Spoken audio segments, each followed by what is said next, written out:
Assalamualaikum warahmatullahi wabarakatuh. Saya Elvindi Gesikatama bersama teman saya Siti Muzara dari kelompok 10 akan menjelaskan dengan secara singkat resum dari bab 1 sampai bab 7 mata kuliah metodologi studi Islam. Nah, ada apa aja sih dalam bab 1 sampai bab 7 itu? Yang pertama ada Islam dan studi agama. Yang kedua ada urgensi dalam tujuan studi Islam.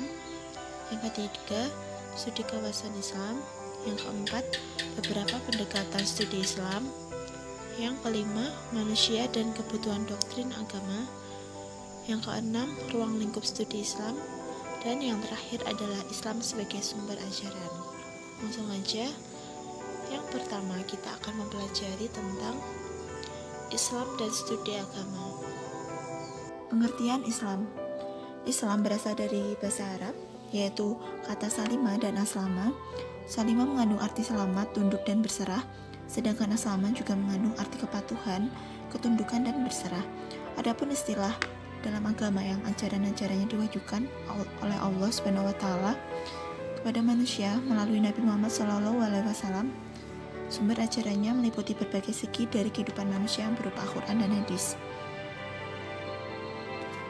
Lalu yang kedua ada universalisme Islam,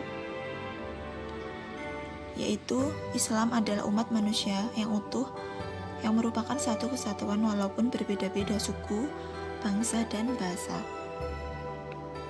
Yang ketiga ada dimensi baru dari kedatangan Islam. Islam merupakan agama yang diturunkan oleh Allah untuk umat manusia. Kehadirannya memberikan dimensi lain terhadap agama-agama lain. Agama itu tidak lagi harus diterima sebagai dogma, tetapi Islam diterima sebagai agama yang menjadi pilihan Tuhan dengan perantaraan wahyu.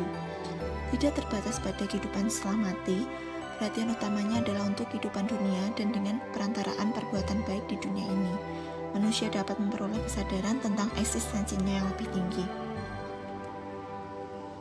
Lalu yang keempat ada Islam sebagai jalan tengah. Islam telah terbukti menjadi kekuatan rohani yang dapat mengubah dunia, dan hal ini tidak dapat dilakukan oleh agama-agama lainnya. Ia merupakan kekuatan rohani yang paling besar membawa peradaban dan juga memberikan penyelesaian terhadap masalah-masalah yang menimpa dunia. Contoh diantaranya adalah puasa, zakat, dan menegakkan persaudaraan antar manusia. Yang kelima adalah agama dan peradaban manusia. Perkembangan moral dan etika manusia hingga dewasa ini kalau dicari penyebabnya adalah agama. Agama memberikan perasaan yang baik yang memberikan inspirasi pada manusia. Apabila sanksi agama tidak ada, umat manusia berangsur-angsur akan tenggelam dalam kepuasan dan kebiadaban. Memang kenyataannya, peradaban umat manusia dewasa ini didasarkan pada agama. Marilah kita meneliti kembali sejarah bangsa-bangsa kita, mengetahui bahwa apabila suatu bangsa mulai runtuh, dorongan agama timbul untuk mencegah kehancuran. Dan yang terakhir adalah Islam menyatukan bangsa-bangsa dunia. Persatuan itu merupakan dasar bagi kebudayaan umat manusia. Tanpa persatuan, kebudayaan tidak akan timbul. Islam bukan hanya menyatukan suku-suku yang berperang dari suatu negeri, bangsa, ataupun negara, tetapi menegakkan persaudaraan semua lapisan manusia di dunia ini. Bahkan, menyatukan semua orang yang mempunyai perbedaan warna, ras, bahasa, dan batas geografi. Bahkan, kebudayaan dengan itu, Islam telah meletakkan dasar bagi persatuan umat manusia yang agama lain tidak pernah dapat melakukannya. Islam bukan hanya mengakui persamaan hak manusia, baik sipil maupun politik, tapi juga hak-hak rohaniah. Resum yang kedua adalah tentang urgensi dan tujuan studi Islam. Pengertian studi Islam adalah secara etimologis merupakan terjemahan dari bahasa Arab dirasa Islamiyah, sedangkan studi Islam di Barat dikenal dengan istilah Islamic Studies. Maka, Islam secara harfiah adalah kajian mengenai hal-hal yang berkaitan dengan Islam. Pengertian studi Islam secara terminologi merupakan usaha sadar dan sistematis untuk mengetahui dan memahami serta membahas secara mendalam tentang hal-hal yang berhubungan dengan Islam. Lalu yang kedua, ada urgensi studi Islam dalam kehidupan. Yang pertama adalah munculnya perbedaan pandangan antara insider dan outsider yang memerlukan jalan tengah. Yang kedua adalah umat Islam saat ini berada dalam kondisi problematik. Yang ketiga, umat Islam dan peradabannya berada dalam suasana problematis. Yang ketiga adalah tujuan studi Islam. Muhaimin dalam bukunya mengemukakan bahwa arah dan tujuan Islam dapat dirumuskan sebagai berikut. Yang pertama, untuk mempelajari secara mendalam apa sebenarnya hakikat agama Islam itu, dan bagaimana posisi serta hubungannya dengan agama-agama lain dalam kehidupan budaya manusia. Yang kedua, untuk mempelajari secara mendalam pokok-pokok isi ajaran agama Islam yang asli, dan bagaimana penjabaran dan operasionalisasinya dalam pertumbuhan dan perkembangan budaya peradaban Islam sepanjang sejarahnya. Yang ketiga adalah untuk mempelajari secara mendalam sumber dasar ajaran agama Islam yang tetap abadi dan dinamis, dan bagaimana aktualisasinya sepanjang sejarah. Yang terakhir, untuk mempelajari secara mendalam prinsip-prinsip dan nilai-nilai dasar ajaran agama Islam, dan bagaimana realisasinya dalam membimbing dan mengarahkan serta mengontrol perkembangan budaya dan peradaban manusia pada zaman modern ini. Lalu yang keempat adalah doktrin kepercayaan agama. Doktrin adalah ajaran norma yang diambil dari wahyu Allah yang diturunkan Tuhan, bisa diartikan juga sebagai pemikiran filosofi secara mendalam yang mengandung kebenaran yang sudah tidak bisa diganggu-gugat lagi karena bersifat mutlak. Aspek-aspek doktrin kepercayaan agama ada dua, yaitu iman kepada Allah dan iman kepada malaikat dan rasul Allah. Lalu ada iman kepada kitab Allah, dan yang terakhir adalah kepada hal-hal yang gaib.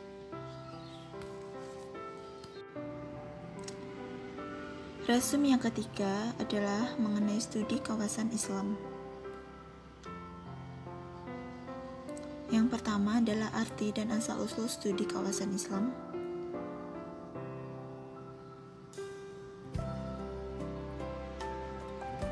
Secara etimologi merupakan dari bahasa Arab dirasa Islamiyah.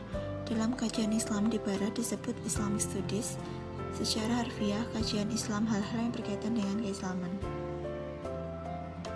Pengertian studi kawasan Islam adalah kajian yang tampaknya bisa menjelaskan bagaimana situasi sekarang ini terjadi karena fokus materi kajiannya tentang berbagai area mengenai kawasan dunia Islam dan lingkup peranata yang ada dicoba diurai di dalamnya, mulai dari pertumbuhan, perkembangan, serta ciri-ciri karakteristik sosial budaya yang ada di dalamnya, termasuk juga tentang faktor-faktor pendukung bagi munculnya berbagai ciri dan karakteristik serta pertumbuhan kebudayaan masing-masing dunia kawasan Islam.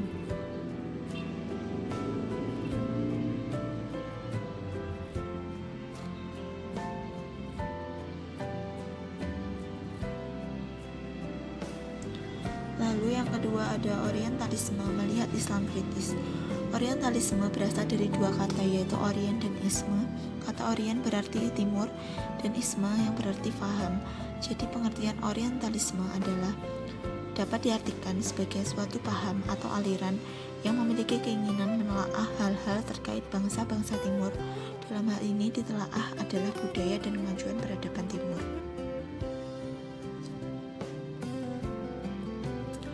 Yang ketiga ada oksidentalisme, yaitu menjawab Islam sejati. Kata oksidentalisme menurut bahasa berasal dari kata oksiden berarti barat, sedangkan oksidental merupakan kata sifat yang mengacu pada segala sesuatu yang kebarat-baratan, baik dari sisi ideologi, kebudayaan, pemikiran, serta praktik.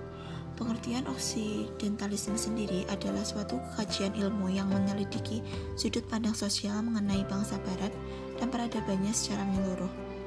Menurut Lutfi Assagunai menerangkan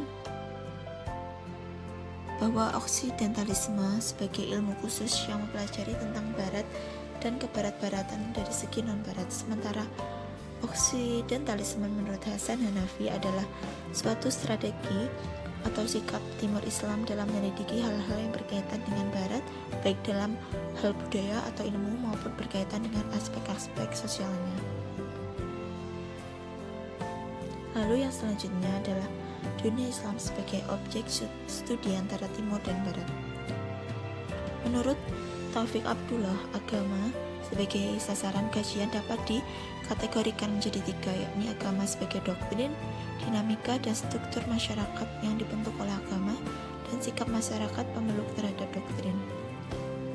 Kategori pertama mempersoalkan substansi ajaran agama, namun yang menjadi sasaran penelitian agama sebagai doktrin adalah pemahaman agama terhadap doktrin-doktrin tersebut. Kategori kedua meninjau agama dalam kehidupan sosial dan dinamika sejarah, sementara kategori ketiga merupakan usaha untuk mengetahui corak penghadapan masyarakat terhadap simbol dan ajaran Islam. Secara terperinci, dalam mempelajari agama ada 5 bentuk fenomena agama sebagai berikut bentuk kebudayaan yang perlu diperhatikan. 5 hal tersebut adalah: yang pertama ada naskah-naskah atau simbol-simbol agama, yang kedua sikap, perilaku, dan penghayatan para penganut tokoh-tokoh agama, yang ketiga ada ritus-ritus, lembaga-lembaga, dan ibadat-ibadat agama seperti sholat, haji, puasa, zakat, nikah, dan lain sebagainya, yang keempat ada alat-alat atau sarana peribadatan, dan yang kelima adalah lembaga atau organisasi keagamaan tempat para penganut agama berkumpul berperan. Lalu yang terakhir ada problem dan prospek pendekatan studi kawasan. Dalam dunia ilmu pengetahuan, menurut Parsudi Suparlan, makna dari istilah pendekatan adalah sama dengan metodologi, yaitu sudut pandang atau cara melihat dan memperlakukan sesuatu yang menjadi perhatian atau masalah yang dikaji. Adapun yang dimaksud dengan pendekatan di sini adalah cara pandang atau paradigma yang terdapat di dalam suatu bidang ilmu yang selanjutnya digunakan dalam memahami agama. Dalam hubungan ini, Jalaluddin Rahmat, sebagaimana dikutip oleh Abudin Nata, mengatakan bahwa agama dapat diteliti dengan menggunakan berbagai paradigma. Realitas keagamaan yang diungkapkan mempunyai nilai kebenaran sesuai dengan kerangka paradigmanya. Untuk dapat hidup dan berkembang serta lestari dalam masyarakat, agama harus menjadi kebudayaan bagi masyarakat. Resum yang keempat adalah tentang beberapa pendekatan studi Islam. Pendekatan studi Islam yang pertama adalah pendekatan teologis. Pada umumnya, pendekatan ini dilakukan oleh penganut suatu agama dalam usahanya menyelidiki agama lain.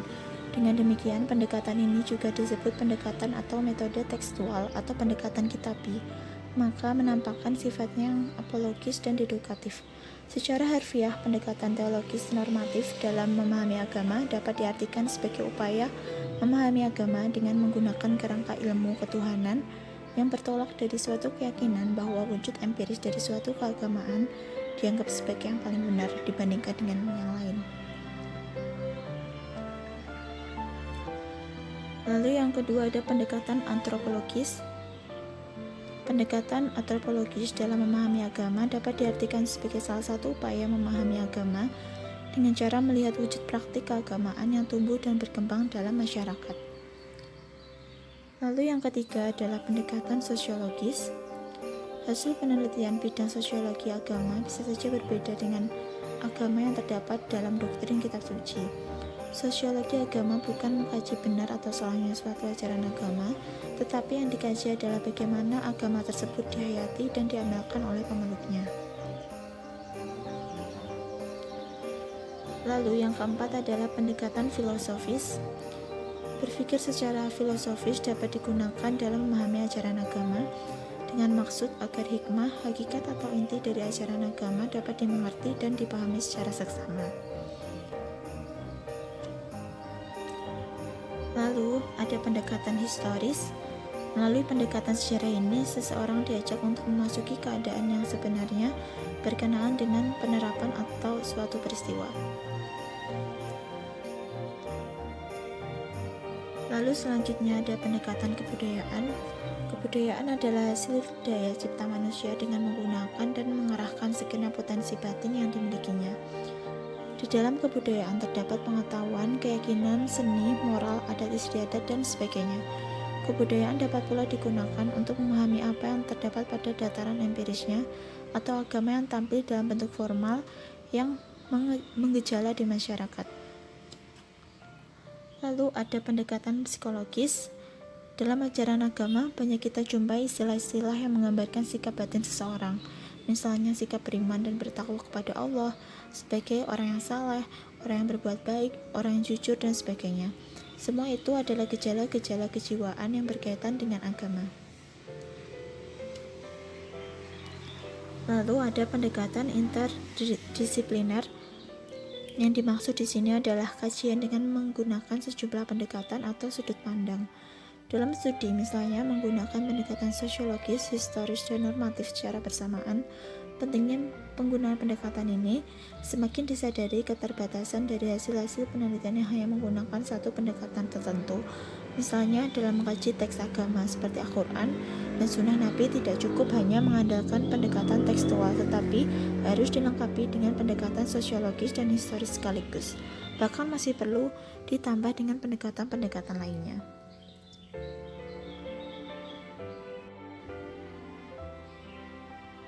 Resum yang kelima adalah mengenai manusia dan kebutuhan doktrin agama. Definisi agama secara etimologis, agama berasal dari bahasa Sanskerta yang disusun dari kata a berarti tidak dan gam berarti pergi. Dalam bentuk harfiah yang terpadu, kata agama berarti tidak pergi, tetap di tempat, langgeng abadi, dan yang diwariskan secara terus-menerus dari satu generasi kepada generasi lainnya. Agama dan perkembangannya. Dalam perjalanan sejarahnya, ada agama yang bersifat primitif dan ada pula yang dianut oleh masyarakat yang telah meninggalkan fase keprimitifan. Agama-agama yang terdapat dalam masyarakat primitif ialah dinamisme, animisme, dan politisme.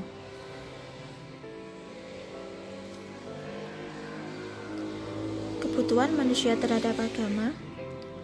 Ada 3 faktor yang menyebabkan manusia memerlukan agama, yaitu faktor kondisi manusia yang terdiri dari beberapa unsur, yaitu unsur jasmani dan unsur rohani.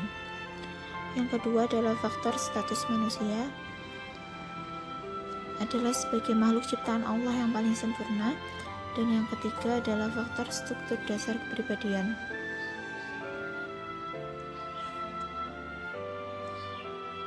Yang keempat, ada fungsi agama dalam kehidupan. Peranan agama bisa dilihat dari beberapa aspek.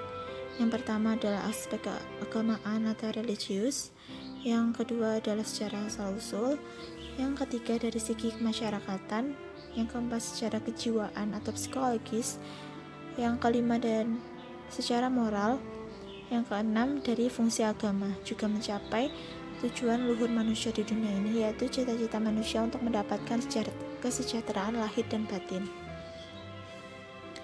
Lalu, yang kelima, rasa ingin tahu manusia, human quest for knowledge.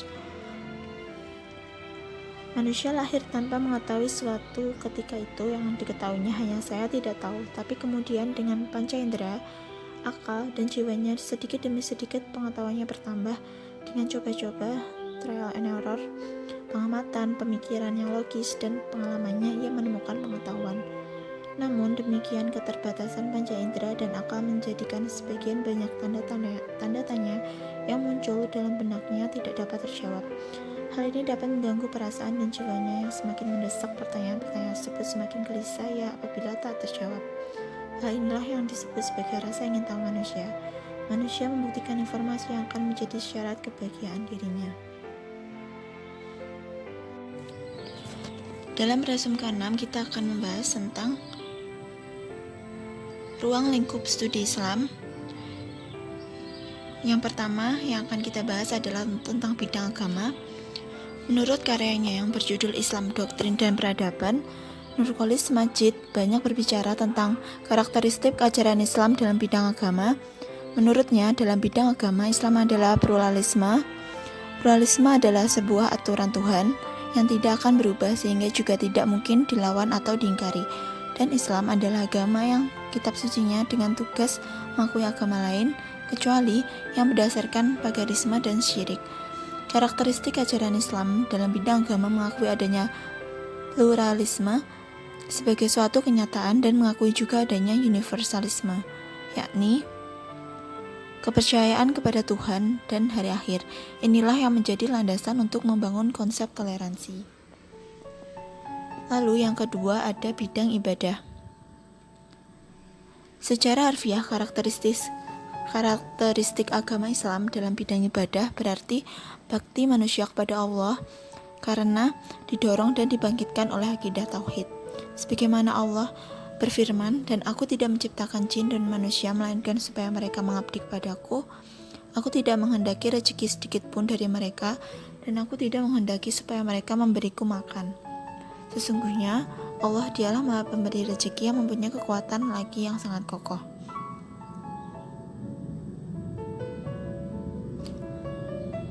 Lalu selanjutnya ada bidang akidah. Ajaran Islam sebagaimana yang dikemukakan Muhammad Ali dapat dibagi menjadi dua bagian, yakni bagian teori atau yang lazim disebut rukun iman dan bagian praktik yang mencakup segala yang harus dikerjakan oleh orang Islam, yakni amalan-amalan yang harus dijadikan pedoman hidup.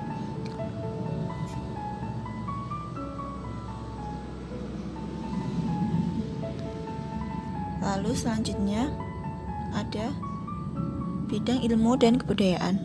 Dalam Kamus Umum Bahasa Indonesia, kebudayaan diartikan sebagai hasil kegiatan dan penciptaan batin manusia seperti kepercayaan, kesenian, adat istiadat, dan berarti pula kegiatan untuk menciptakan sesuatu yang termasuk hasil kebudayaan. Dengan demikian, kebudayaan adalah hasil cipta manusia dengan menggunakan dan mengerahkan segenap potensi lahir batin yang dimilikinya. Lalu selanjutnya ada bidang pendidikan.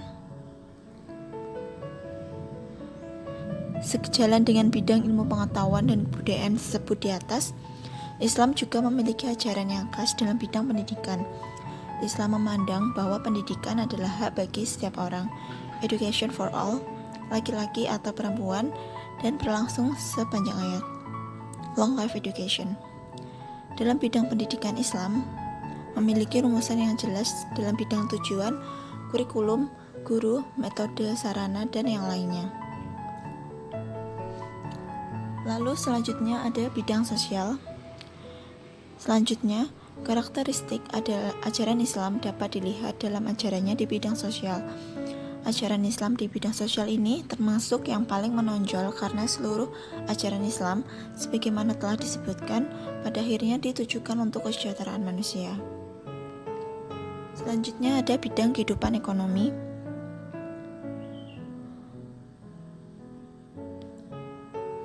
Karakteristik ajaran Islam selanjutnya dapat dipahami dari konsepsinya dalam bidang kehidupan.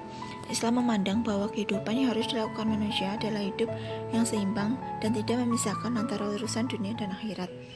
Urusan dunia dikejar dalam rangka mengejar kehidupan akhirat, sedangkan kehidupan akhir dicapai dengan dunia.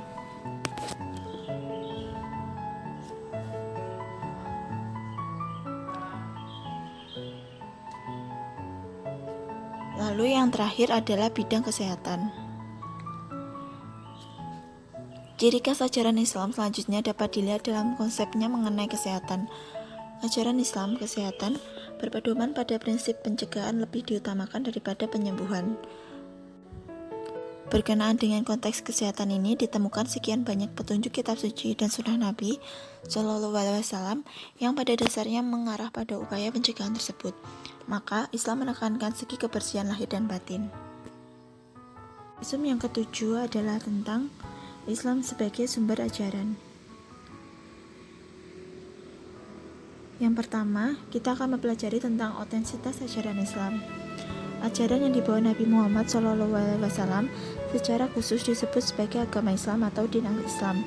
Nabi Muhammad telah membukukan ajaran agama Islam tersebut secara sempurna sehingga akan terjamin otentisitas dan sekaligus perkembangannya sesuai dengan tuntutan perkembangan zaman. Sistem pembukuan ajaran Islam tersebut sebagai berikut. Yang pertama, membukukan secara otentik sumber dasar, pokok-pokok, dan ajaran Islam sebagai wahyu dari Allah Subhanahu wa Ta'ala yang tertuang dalam Al-Quran. Yang kedua, memberikan penjelasan.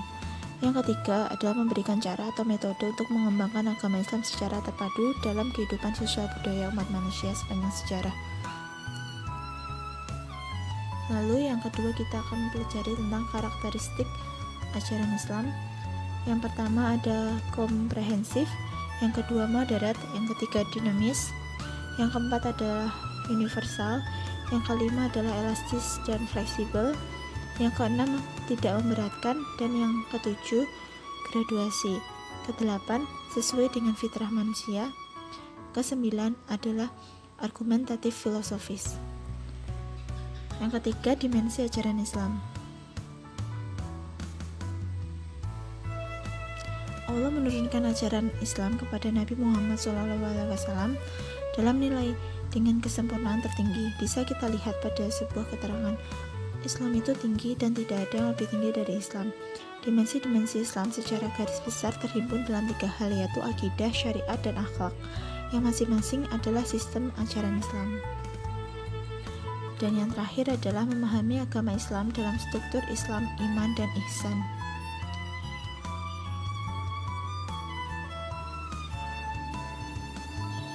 Di antara pembendaraan kata dalam Islam ada istilah muslim, mukmin, dan muhsin.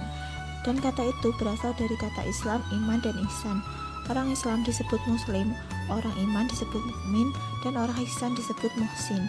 Dan dalam kaitan ini, seorang Islam yang belum beriman hanya disebut muslim. Apabila seseorang Islam sudah beriman, baru disebut mukmin, dan seorang mukmin sudah menjadi seorang ihsan, baru disebut muhsin. Dan ini disebut dengan trilogi ajaran ilahi. Sampai di sini pembahasan resum dari kelompok 1 sampai kelompok 7. Terima kasih. Wassalamualaikum warahmatullahi wabarakatuh.